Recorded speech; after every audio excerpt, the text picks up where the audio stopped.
আসসালামু আলাইকুম। Today news এর পক্ষ থেকে আপনাদের জানাচ্ছি আন্তরিক অভিনন্দন এবং শুভেচ্ছার সাথে আছে আমি নজরুল খান।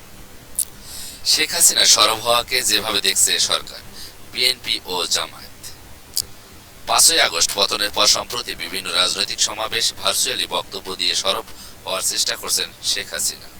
একই সাথে বর্তমান পরিস্থিতিতে সংকট মোকাবেলা করে দলীয় কর্মকাণ্ড এগিয়ে নিতে দলীয় নেতাকর্মীদের নির্দেশনা দিয়েছেন তিনি। আওয়ামী লীগ নেতারা বলছেন, দলীয় সভাপতির ভার্চুয়ালি দেয়া বক্তব্যের মাধ্যমে বর্তমান সংকটে নেতাকর্মীদের কি করা দরকার তা বিশ্লেষণ করে ভবিষ্যতের কর্মপন্থা নির্ধারণ করবেন তারা। একই সাথে 14 ফেব্রুয়ারি, 14 ডিসেম্বর বুদ্ধিজীবী দিবস এবং 16 ডিসেম্বর বিজয় দিবসকে ঘিরে তাদের কর্মসূচি রয়েছে বলেও জানান তারা। এদিকে বিএনপির দাবি, শেখ হাসিনা একটা পলিটিক্যাল স্পেস পাওয়ার চেষ্টা করছে। এসব বক্তব্যে তার রাজনীতিতে ফেরা না ফেরার কিছু নেই।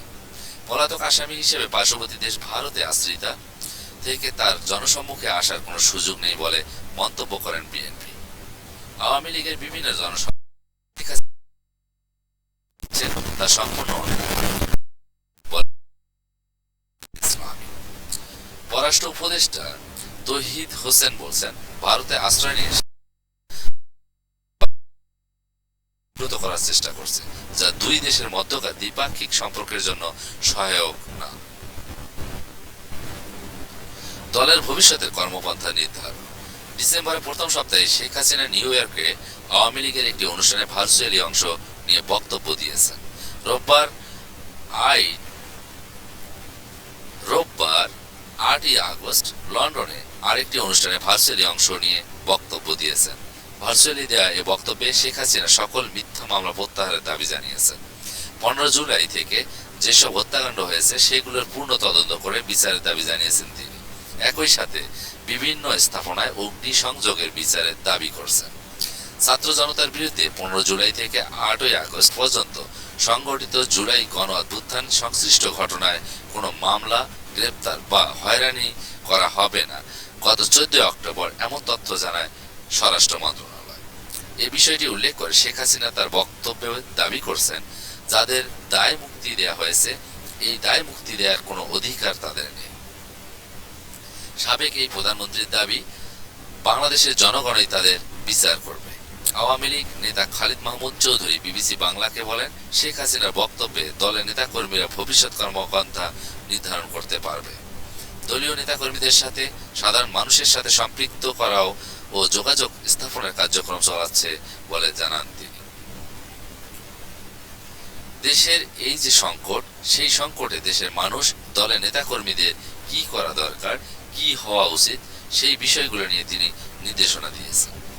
অবশ্যই দেশের মানুষ, দলের নেতাকর্মীরা তার এই কথায় উজ্জীবিত হবে। বর্তমান পরিস্থিতি তারা অ্যানালাইসিস করতে পারবে এবং ভবিষ্যতে কর্মপন্থা নির্ধারণ করতে পারবে বলে মিস্টার চৌধুরী। প্রতিটি দলেরই নিজস্ব পরিকল্পনা ও কৌশলগত দিক থেকে জানিয়েছেন মিস্টার চৌধুরী। আমাদের দলের কর্মকাণ্ড চলমান আছে, এটা থেমে নেই। বর্তমান পরিস্থিতিতে আমাদের ভবিষ্যতে কি করতে হবে না হবে তার রূপরেখা আমাদের আছে, আমরা সেভাবেই কাজ করতেছি। যেহেতু সরকার আওয়ামী লীগকে নিষিদ্ধ করতে চায়, আওয়ামী লীগকে নিষিদ্ধ করার অর্থ হলো মুক্তিযুদ্ধের ধারাকে নিষিদ্ধ করতে চায়। এর মধ্যে আমরা কাজ করতেছি, যোগ করেন তিনি। আওয়ামী লীগের ভবিষ্যৎ পরিকল্পনা প্রসঙ্গে তিনি বলেন, ভবিষ্যৎ কর্মপন্থা এই যে জালিম দখলদার জঙ্গি গোষ্ঠীর হাত থেকে বাংলাদেশকে উদ্ধার করে মুক্তিযুদ্ধের চেতনায় বাংলাদেশকে নিয়ে যাওয়া। অসভ্যতার একটা সমাজ তৈরি করা হয়েছে, যেই সমাজে কোনো মানুষের সম্মান নাই, সেই সমাজ থেকে বাংলাদেশকে উদ্ধার করে একটা সভ্য জায়গায় নিয়ে যাওয়া। সেই জায়গাটা আমরা কাজ করতেছি, ইনশাল্লাহ আমরা সফল হব। দেশকে একটা অন্ধকার আদিম যুগে নিয়ে যাওয়া হয়েছে মন্তব্য করেন মিস্টার চৌধুরী। এর দায়িত্ব তাদের নিতে হবে, বিচার তো তাদের হবে। যারা এই কাজটা করছে, ভবিষ্যতে তাদের বিচার হবে, এদেশের মানুষ তাদের বিচার করবে।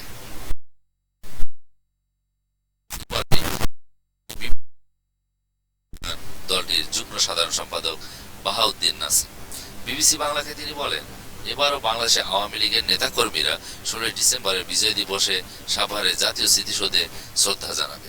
14 ডিসেম্বর বুদ্ধিজীবী দিবস উপলক্ষেও আওয়ামী লীগ ও এর অঙ্গ সংগঠনের বিভিন্ন কর্মসূচি আছে। পলিটিক্যাল স্পেস খোঁজার চেষ্টা। পার্শ্ববর্তী দেশ ভারতে আশ্রয় নিয়ে শেখ হাসিনার রাজনৈতিক কার্যক্রম পরিচালনা গ্রহণযোগ্য হতে পারে না বলে জানিয়েছেন বিএনপির স্থায়ী কমিটির সদস্য আমির খসরু মোহাম্মদ চৌধুরী। বিবিসি বাংলাকে মিস্টার চৌধুরী বলেন, একজন পলাতক আসামি রাষ্ট্রকে একটা ধ্বংসের মুখে ঠেলে দিয়ে আরেকটা রাষ্ট্রে গিয়ে সেখান থেকে তার রাজনৈতিক কার্যক্রম চালাতে পারবে, এটা এবং এটা গ্রহণযোগ্য হতে পারে। পলাতক আসামি হিসেবে শেখ হাসিনার যেখানে কথা সেখানে তিনি খুলে বলে মন্তব্য করেন মিস্টার চৌধুরী। একের পর এক সমাবেশে যোগ দিয়ে ভার্চুয়ালি শেখ হাসিনার বক্তব্যে রাজনীতিতে ফেরা না ফেরার কোনো প্রশ্ন এখন আসছে না বলে জানান এই বিএনপি নেতা। তার রাজনীতিতে ফেরা না ফেরার প্রশ্ন এখন আসছে না, আগে তার যে কর্মকাণ্ড সেই বিচারের সম্মুখীন হতে হবে। সেই বিচারের সম্মুখীন হওয়ার পরে আগামীতে দেখা যাবে সে ফিরতে পারবে কি পারবে না, বললেন মিস্টার চৌধুরী। সেভাবে তার জনসম্মুখে আসা আমির হোসেন খসরু মাহমুদ চৌধুরী, যেই ব্যক্তিটির পাবলিক অ্যাপিয়ারেন্সের কোনো সুযোগ নাই, তার ভিজিবিলিটি থাকে ওখানে আশ্রয় নিয়ে visibility public appearance. Sheikh Hasina তার এসব বক্তব্য দিয়ে পলিটিক্যাল স্পেস পাওয়ার চেষ্টা করছে বলে মনে করেন মিস্টার চৌধুরী। কেননা সে একটা পলাতক আসামি, সে পলিটিক্যাল স্পেস খোলার চেষ্টা করতেছে একটা, এবং সুযোগ খুঁজতেছে। তো দুই দেশের সম্পর্কের জন্য ভালো কিছু হতে পারে না, ফলে দুই দেশের সম্পর্কের জন্য ভারতকে বিষয়টি বিবেচনা করা উচিত বলে মনে করেন এই বিএনপি নেতা।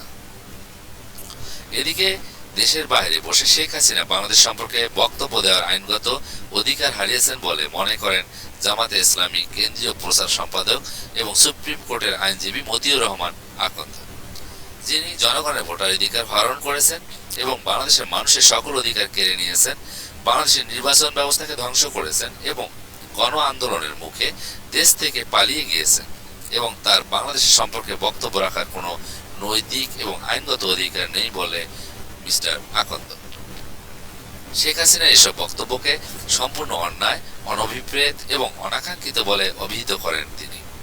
একই সাথে ভার্চুয়ালি দেয়া